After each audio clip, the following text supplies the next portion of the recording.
Assalamualaikum warahmatullahi wabarakatuh, Bapak Ibu guru hebat di seluruh Nusantara. Jumpa lagi bersama saya.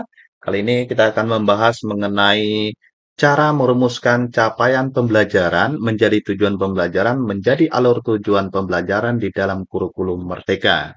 Mungkin ada Bapak Ibu di sini yang sudah hebat dalam merumuskan dan lain sebagainya. Ini saya hanya ingin berbagi kepada teman-teman cara gampangnya bagaimana sih untuk merumuskan capaian pembelajaran menjadi tujuan pembelajaran, menjadi alur tujuan pembelajaran.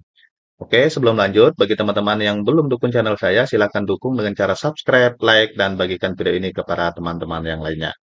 Oke, sebelum kita merumuskan, kita harus mengetahui dulu apa sih capaian pembelajaran ini. Oke, lanjut ya Bapak Ibu ya. Di dalam kurikulum ke-13 itu ada namanya kompetisi dasar, di situ ada pengetahuan, ada keterampilan. Nah, contoh di sini titik-titik 9 itu tentang pengetahuan dan 4.9 itu adalah tentang keterampilan. Ini hanya contohnya ya Bapak Ibu ya. Nah, di dalam kurikulum Merdeka tidak ada seperti ini lagi ya. Yang ada namanya capaian pembelajaran. Nah, ini adalah contoh dari capaian pembelajaran. Nah, Bapak Ibu, di dalam capaian pembelajaran ini sudah mencakup di situ pengetahuan, keterampilan, dan juga sikap. Oke, lanjut. Nah, apa sih capaian pembelajaran itu, Bapak Ibu? Nah, contohnya seperti ini ya. Ini ada rute ya. Contoh, jika kita ingin dari A, misalnya nih ya, misalnya nih dari A menuju C, ya. Nah, kita bisa melewati jalan, misalnya jalan yang pertama lewat di sini bisa, ya.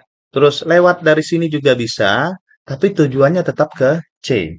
Nah, C inilah yang namanya capaian pembelajaran. Sedangkan caranya di sini, nah kita bisa melewati jalan A, misalnya jalan B, jalan C, ya, atau lewat misalnya kalau kita mau ke suatu tempat bisa lewat udara, bisa lewat air, bisa lewat misalnya menggunakan mobil, menggunakan motor dan lain sebagainya. Nah, itulah kurikulum Merdeka. Tujuannya tetap pencapaian pembelajaran, tapi cara untuk mencapainya itu tergantung dari satuan pendidikan masing-masing, tergantung dari kita ya. Bagaimana kita mengolahnya, bagaimana kita merumuskan tujuan pembelajarannya. Oke, kita lanjut Bapak Ibu. Nah, capaian pembelajaran ya atau CP itu merupakan kompetensi pembelajaran yang harus dicapai peserta didik di akhir setiap fase. CP atau capaian pembelajaran yang disusun untuk mencapai kompetensi peserta didik terdiri atas, nah ini ya, untuk fase pondasi itu untuk pendidikan anak usia dini, PAUD ya. Terus untuk fase A itu kelas 1 sampai dengan kelas 2 SD atau sederajat. Untuk fase B di sini kelas 3 sampai dengan kelas 4 SD. Untuk fase C di sini untuk kelas 5 sampai dengan kelas 6 SD. Terus untuk fase D di sini kelas 7 sampai kelas 9. Berarti untuk SMP itu ada di fase D. Sedangkan kelas 10 ya untuk SMA, SMK, MA ya, kejuruan dan lain sebagainya itu ada di fase E itu untuk kelas 10. Sedangkan untuk kelas 11 dan kelas 12 itu ada di fase F ya. Nah, peserta didik yang berkebutuhan khusus dengan hambatan intelektual dapat menggunakan CP pendidikan khusus. Nah, sementara itu, peserta didik yang berkebutuhan khusus tanpa hambatan intelektual dapat menggunakan CP umum dengan menerapkan prinsip-prinsip modifikasi kurikulum. Itu Bapak Ibu ya. Oke, kita lanjut. Nah, di mana kita mendapatkan CP? CP atau capaian pembelajaran ini sudah disiapkan oleh pemerintah, Bapak Ibu, ya. Jadi kita tidak perlu misalnya membuat CP, ya. Yang harus kita lakukan di sini merumuskan atau menganalisis CP itu menjadi tujuan pembelajaran, menjadi alur tujuan pembelajaran. Nah, kemarin itu sudah ada di keputusan Kepala Badan Standar Kurikulum Asesmen Pendidikan ya, itu nomor 33 garing H garing KR garing 2022. Nah, di tahun 2024 itu sudah ada lagi jika Bapak Ibu ingin melihat CP atau capaian pembelajaran terbaru itu ada di Keputusan Kepala Badan Standar Kurikulum dan Asesmen Pendidikan Kementerian Pendidikan dan Kebudayaan Riset dan Teknologi itu nomor 32 garing H garing KR strip ya, maaf garing 2024. Nah, itu tentang capaian pembelajaran pada pendidikan anak usia dini, jenjang pendidikan dasar, jenjang pendidikan menengah pada kurikulum Merdeka. Nah, jika Bapak Ibu ingin mencarinya, silakan cari di yang nomor 32 garing H garing KR garing 2024 itu untuk mencari capaian pembelajaran. Nah, capaian pembelajaran tadi saya ingatkan kembali sudah ditetapkan oleh pemerintah. Nah, tugas kita sebagai guru, sebagai tenaga pendidik di satuan pendidikan itu adalah merumuskan CP menjadi tujuan pembelajaran menjadi alur tujuan pembelajaran. Oke, kita lanjut Bapak Ibu. Nah, capaian pembelajaran ini ditetapkan oleh pemerintah, disusun dalam fase ya, di mapel umum, sedangkan untuk mapel kelompok kejuruan disusun berdasarkan kebutuhan pencapaian kompetensi pekerjaan tuntutan jabatan pekerjaan. Selanjutnya, menyusun alur tujuan pembelajaran. Di sini untuk melaksanakan pembelajaran terdiferensiasi yang kontekstual, fleksibel, dan bermakna. Nah, perumusan pemetaan alur tujuan pembelajaran menjadi wewenang satuan pendidikan dan guru, agar setiap satuan pendidikan bisa memiliki alur tujuan pembelajaran yang berbeda dengan satuan pendidikan yang lain. Namun, sesuai dengan kapasitas dan karakteristik siswa, guru, dan satuan pendidikan tersebut. Nah, untuk tujuan pembelajaran dan alur tujuan pembelajaran di sini adalah wewenang dari guru dan satuan pendidikan ya. Terus selanjutnya setelah dibuat baru kita bisa menyusun modul atau bahan ajar. Oke. Merumuskan tujuan pembelajaran. Nah, tujuan pembelajaran di sini atau biasa disingkat dengan TP itu merupakan deskripsi pencapaian tiga aspek kompetensi tadi ya Bapak Ibu ya. Yang pertama itu pengetahuan, yang kedua keterampilan, dan sikap yang diperoleh siswa dalam satu atau lebih kegiatan pembelajaran. Nah, rumusan tujuan pembelajaran, kita sudah masuk ke tujuan pembelajaran ya Bapak Ibu ya, itu minimal itu ada dua ya. Nah, di sini ada tiga. Yang pertama ada kompetensinya, terus ada kontennya ya atau materinya, terus ada variasi atau luaran yang dihasilkan. Nah, itu adalah komponen ya atau rumusan tujuan pembelajaran. Oke, lanjut. Nah, ini contohnya Bapak Ibu. Misal di sini contoh tujuan pembelajaran dengan memuat tiga aspek tadi. Yang ya, contoh di sini menjelaskan hukum Newton dengan menggunakan kata-kata sendiri dan menceritakan fenomena dalam keseharian yang menggambarkan hukum Newton. Nah, sini menjelaskan di sini adalah menunjukkan keterampilan atau aksinya, kompetensinya tadi. Ini bisa lihat di taksonomi Bloom bisa Bapak Ibu ya. Terus hukum Newton itu materi yang akan dipelajari menggunakan kata-kata sendiri ini adalah hasil yang ingin dicapai oleh peserta didik. Terus yang kedua di sini contoh dari tujuan pembelajaran merancang solusi ya, merancang menyelesaikan permasalahan itu masuk ke dalam KKO ya, atau kompetensi yang ingin dicapai. Terus solusi di sini ada yang ingin dihasilkan atau didapat oleh peserta didik. Sedangkan isinya di sini atau materi yang kita pelajari di sini adalah bidang konservasi ya. Konservasi energi dalam skala rumah tangga. Ini adalah contohnya Bapak Ibu. Oke, kita lanjut. Nah, ini penyusunan alur tujuan pembelajaran. Nah, jika capaian pembelajaran adalah kompetensi pembelajaran harus dicapai peserta didik di akhir setiap fase, maka alur tujuan pembelajaran adalah rangkaian ya, rangkaian tujuan pembelajaran yang disusun secara sistematis dan logis dalam fase pembelajaran untuk murid yang dapat mencapai capaian pembelajaran tersebut.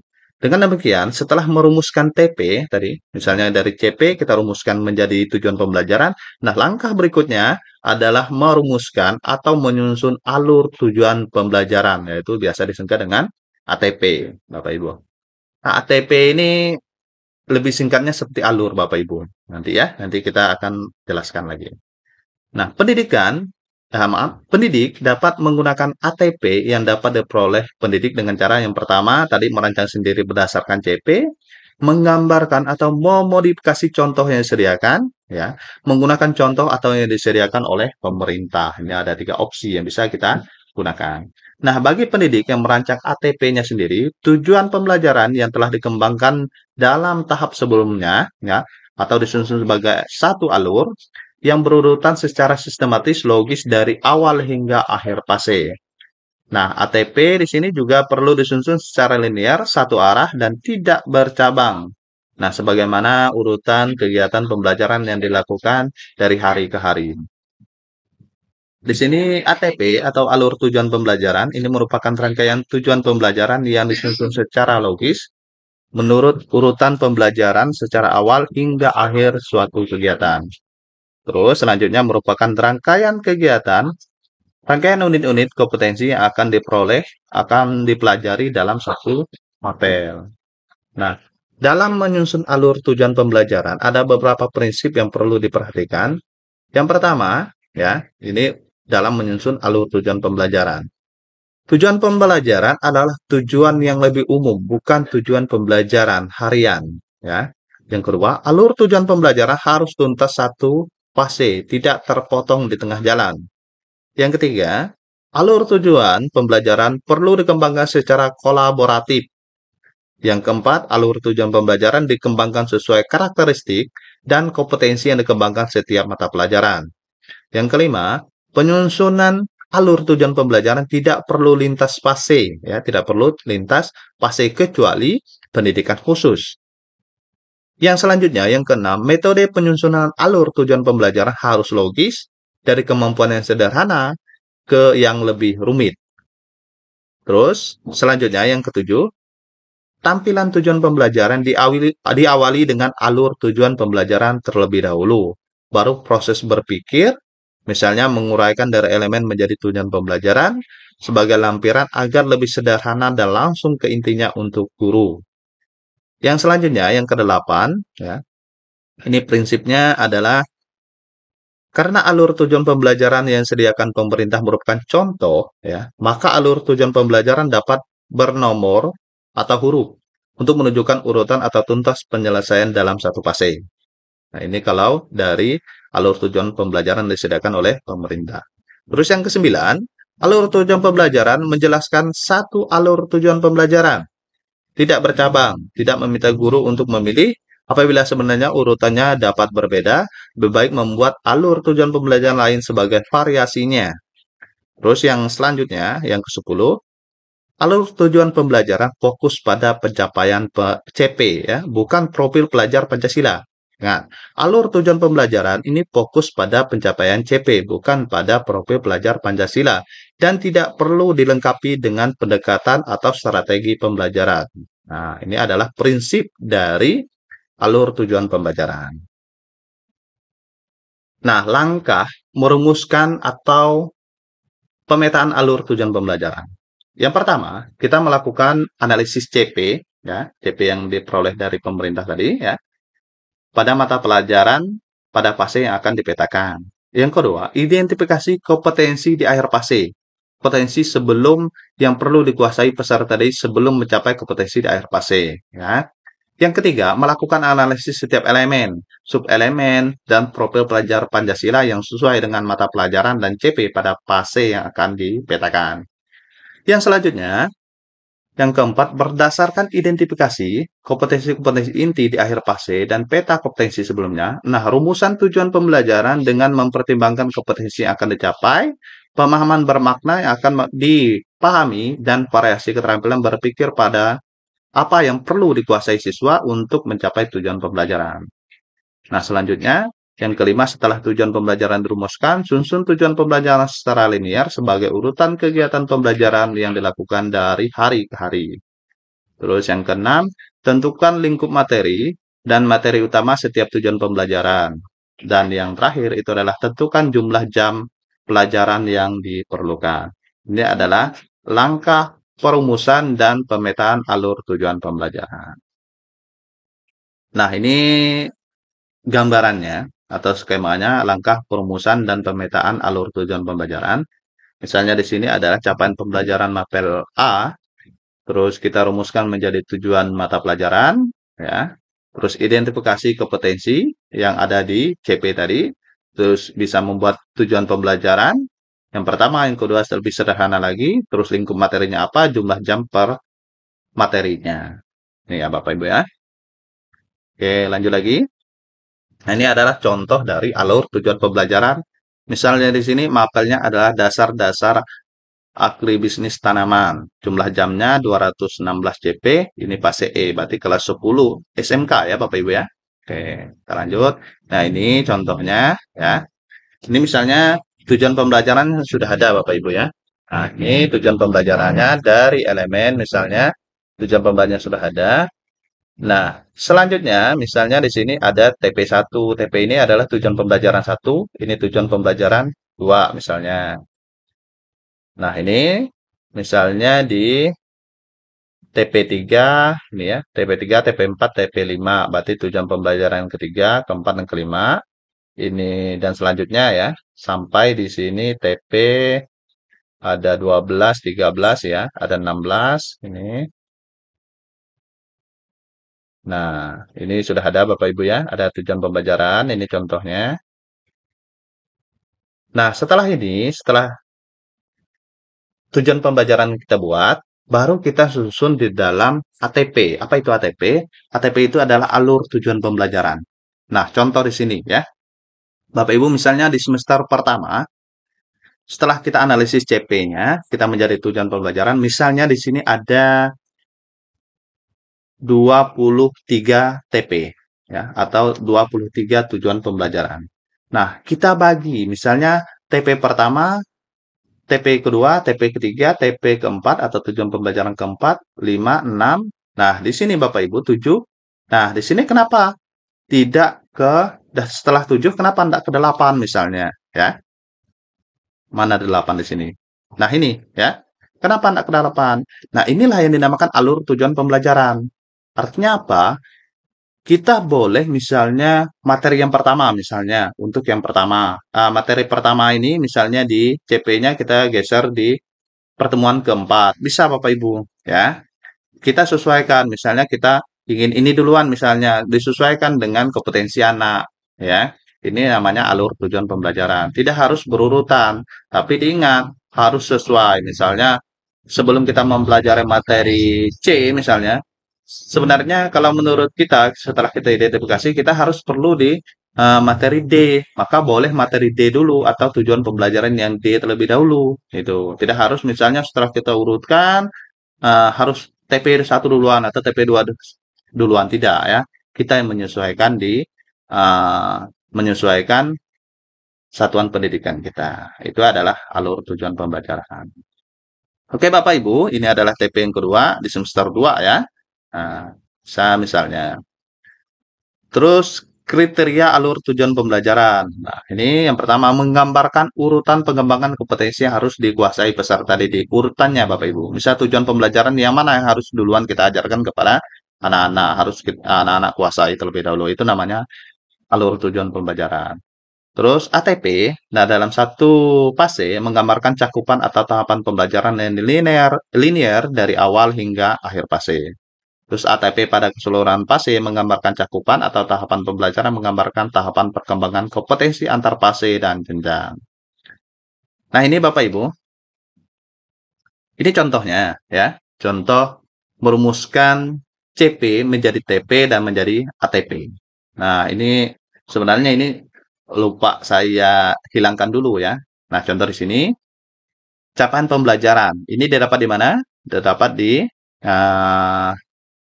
keputusan tadi ya, di SK tadi ada SKCP yang dibuat oleh pemerintah. Kita ambil misalnya contoh di sini di akhir fase E, peserta didik dapat menggeneralisasi sifat-sifat bilangan berpangkat, termasuk bilangan pangkat pecahan.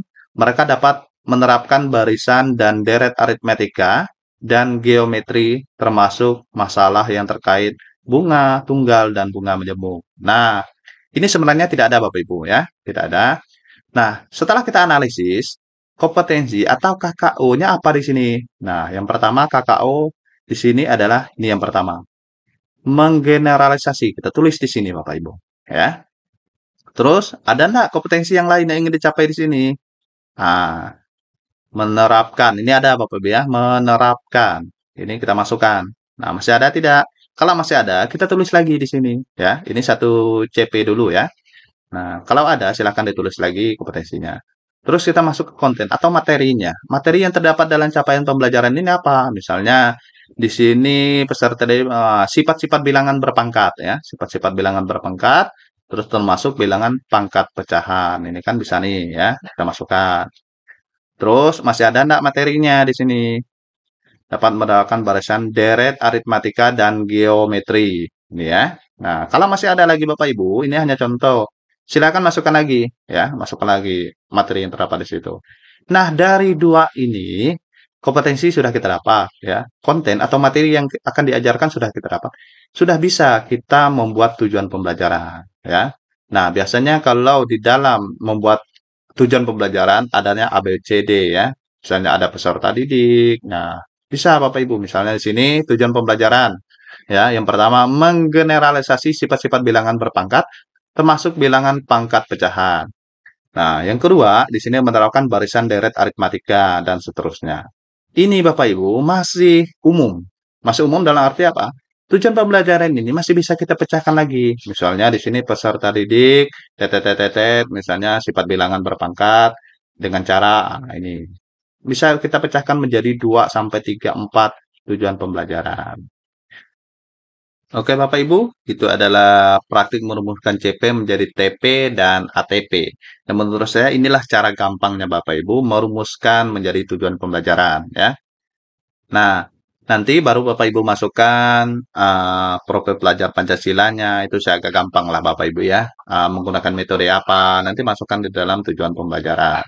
Tapi bagaimana yang penting itu menganalisis CP, harus apa kompetensi dasarnya yang terdapat dalam CP itu ya, terus atau KKO ya, terus materinya apa, itu yang harus kita cari dulu. Setelah cari baru kita membuat tujuan pembelajaran, menyesuaikan dengan satuan pendidikan atau karakteristik satuan pendidikan dan peserta didik yang ada di sekolah kita. Oke, itu saja Bapak Ibu. Semoga bermanfaat. Jangan lupa dukung channel saya dengan cara subscribe, like, dan bagikan video ini kepada teman-teman yang lainnya. Saya akhiri. Assalamualaikum warahmatullahi wabarakatuh.